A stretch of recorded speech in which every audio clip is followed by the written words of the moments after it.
ముఖ్యంగా నా నియోజకవర్గం నగరి గురించి నేను చెప్తాను. స్టేట్ అంతా ఎలా జరుగుతుందో మీకే అర్థమవుతుంది.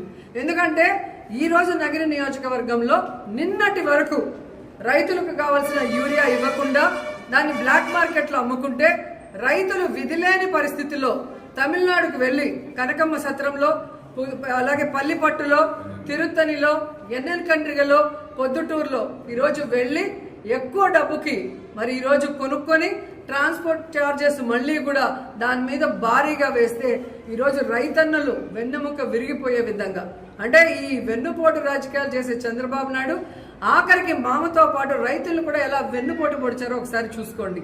ఎందుకంటే ఆయన వ్యవసాయం దండగాని తన మనసులోని మాట బుక్ రాసిన గొప్ప మేధావి.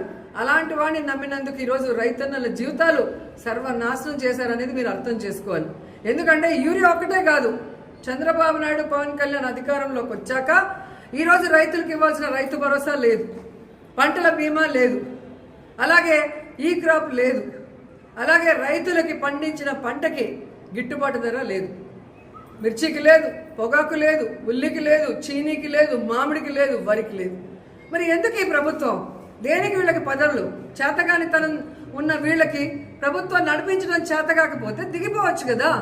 మొదటిసారి ముఖ్యమంత్రి అయిన జగన్మోహన్ రెడ్డి గారు ఎలా రైతు భరోసా కేంద్రాలు తీసుకొచ్చారు, రైతులకి వాళ్ళ గ్రామాల్లోనే అన్ని ఎలా అందించి వాళ్ళకి అన్ని రకాలుగా అండగా నిలబడ్డారు. మీరెందుకు ఈరోజు ఇంత సీనియారిటీ ఉందంటారు?